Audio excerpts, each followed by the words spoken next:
መሆን የሌለብኝን ነገር ያሳለፍኩት። አይዞሽ እናቴ። ኧረ የምርህን ነው? በስመ አብ እግዚአብሔርን ቃላት አጣሁ።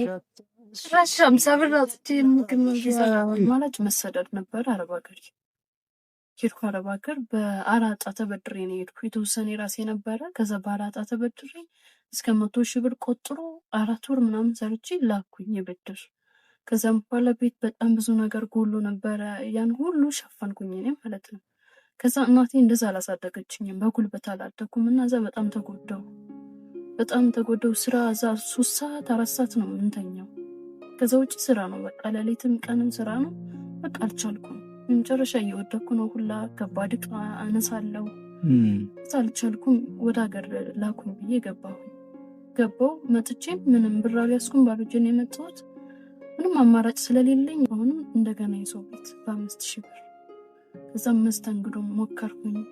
ትንሽ ሰራሁኝ፣ ብር ያዝኩኝ ስል የመጡ ሰሞን ተደፍሬያለሁ። በቃ ገና አሁን የተናገርኩት አይዞሽ መሆን የሌለብኝን ነገር ያሳለፍኩት። አይዞሽ እናቴ።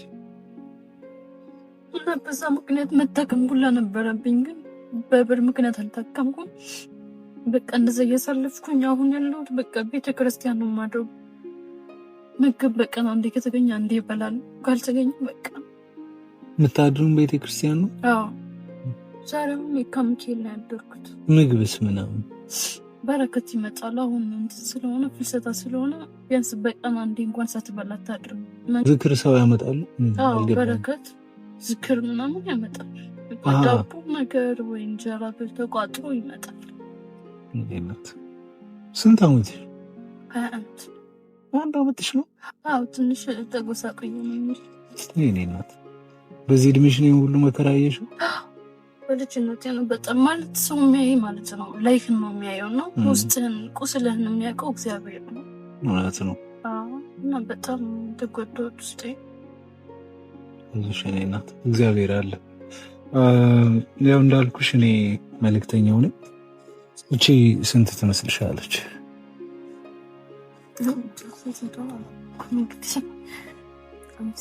5,000 ብር ነች።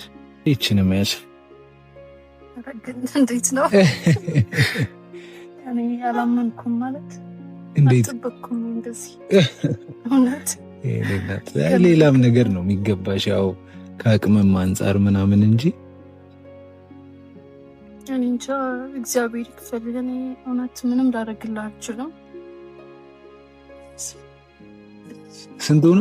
20 ማለት ነው። 20,000 ብር። ኧረ በስመ አብ እንጃ። እግዚአብሔር ይመስገን።